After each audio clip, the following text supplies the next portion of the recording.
pilihan Allah pasti lebih baik. Kata Sayyidina Umar, bila doaku diijabah oleh Allah, aku bersyukur sekali.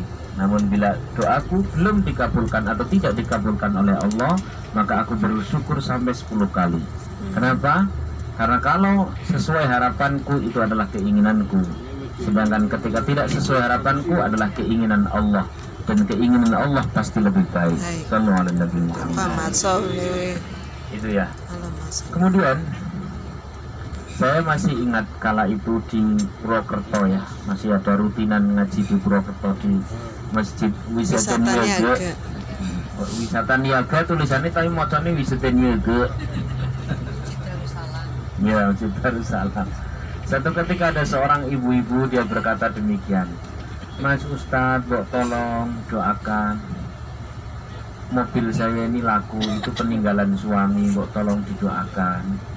Yang anak pertama mau masuk kuliah, yang anak kedua mau masuk sekolah, yang anak ketiga pun sama. Tolong doakan ini buat biaya pendidikan anak-anak ini. Tinggalan almarhum itu hanya mobil satu-satunya. Doakan semoga laku, semoga harganya pas gitu. Lalu kemudian di lapanan berikutnya saya tanya lagi, Ibu gimana mobilnya sudah laku? Belum Pak Ustadz, ini padahal sudah mendekati hari H. Di lapanan berikutnya saya tanya lagi, Bu kabarnya gimana? Iya Mas Ustadz, ini mobilnya belum laku. Kalau soal anak-anak sih alhamdulillah bisa sekolah semua. Yang pertama dapat beasiswa, yang nomor 2 juga dapat.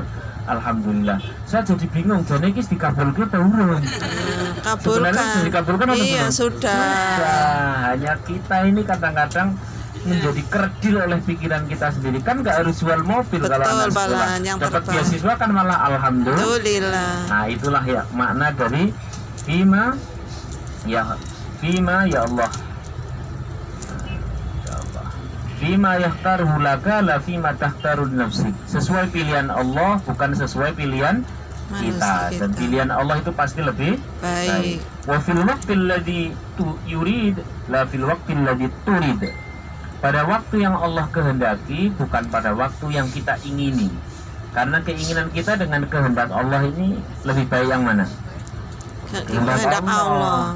Satu ketika saya pernah ngobrol-ngobrol sama teman begitulah ya, ngobrol sama teman, karena dia itu pengennya segala sesuatu itu sakndang saknyek. Bahasa Indonesia ini apa? Sakndang saknyek ya, seketika. Lalu saya berkata sambil guyonan, sedetik senyet. Kalau ada pagi-pagi anak kecil kita minta rujak, padahal dia belum sarapan, saya tanya, kira-kira kita kasih enggak rujaknya? Enggak. Padahal anaknya nangis loh. Iya. Enggak ya, tetap tidak. Sebagai orang tua bijaksana, kita tentu tidak akan ngasih rujak pada waktu apa? Belum makan. Pagi bahkan belum makan. Lalu pada saat siang hari, ngelihat nangisnya tadi pagi, kira-kira pada saat dia sudah makan dan sebagainya, kita ngasih enggak rujaknya? Ngasih. Ya, bahkan es krim ya kan. Itulah, jangankan kita mau menjangkau kebijaksanaan Allah ya, anak kecil mau menjangkau kebijaksanaan orang dewasa saja tidak nyandak. Betul? Masya Allah.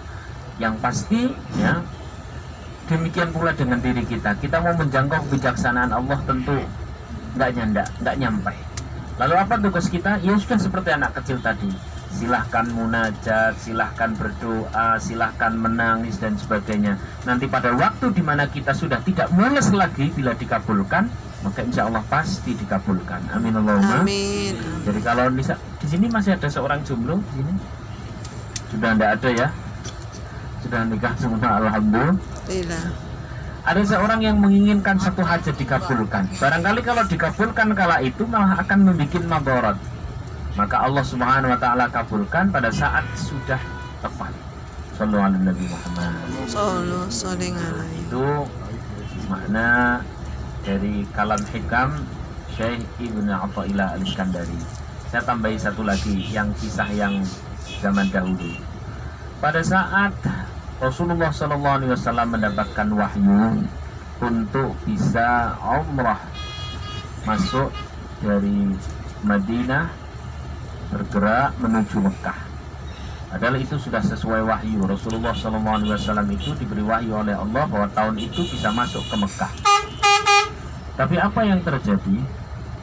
Ternyata beliau dihentikan oleh sekelompok orang kafir di Hudaybiyah, sehingga terjadi namanya perjanjian apa? Hudaybiyah atau Suluh Hudaybiyah. Nah, lihat dengan pada saat terjadi Suluh Hudaybiyah, kemudian sebagian sahabat-sahabat itu, kalau dalam bahasa Inggris namanya the gondut, wada menggerutu, lebih itu cara ini. Grundel. Jangan bayangkan masuknya Mekah seperti kita, enggak. Dulu para sahabat muhajirin itu sudah lama ya kangen banget sama kampung halaman yakni di Mekah, kepingin banget. Lalu setelah sekian tahun dapat kabar bisa masuk, senang atau senang banget? Senang banget. Dan kabar itu dari wahyu, kabar itu dari langit, kabar itu dari Rasulullah SAW, kan harusnya senang banget kan? Ternyata begitu sampai di Hudaybiyah mendekati kota Mekah tidak bisa masuk. Iki nek cara Dewi Melu kala itu, ini termasuk yang legon apa sing gremeng? Gremeng. Kita termasuk yang gremeng.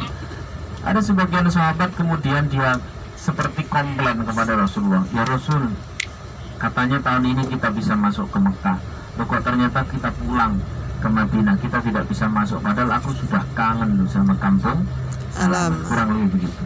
Maka Rasulullah SAW menjawab, ana Abdullah, aku ini adalah hamba Allah, dan Allah tidak mungkin menyia-nyiakan hambanya. Sallallahu alaihi Muhammad. Maka saya sering praktekkan hal itu. Tentu ketika saya bilang sama istri, insya Allah bulan depan ini kita akan dapat rezeki yang besar, lumayan bisa buat ini dan sebagainya. Pas di hari yang ditentukan, istri saya tanya, loh mana mas rezeki besarnya? Saya bilang, aku adalah hamba Allah. Karena Allah tidak mungkin apa? Menyatakan hambanya. Ini kayaknya guyonan tapi sungguhan. Tadi disampaikan bahwa Allah itu kalau mau ngasih adalah sesuai waktu yang Allah kehendaki, bukan sesuai waktu yang kita ingin. Ternyata 1 tahun kemudian Rasulullah SAW bukan hanya bisa umroh tok ke Mekah, tapi lah terjadi hal yang lebih besar, namanya Fathu Mekah atau penaklukan kota Mekah, sehingga menang besar-besaran. Bukan hanya masuknya, bukan hanya untuk sekedar mampir, tapi benar-benar menaklukkan kota Mekah. Itulah hikmahnya ketika permohonan ditunda, pasti akan diberi yang lebih istimewa. Itu yang dapat saya sampaikan. Semoga bermanfaat. Amin, amin. Kita besok akan lanjut lagi pada ini. Silahkan teruslah memohon, teruslah munajat. Nanti Allah akan kasih yang lebih istimewa di waktu yang paling istimewa. Amin. Assalamualaikum warahmatullahi wabarakatuh. Waalaikumsalam warahmatullahi wabarakatuh.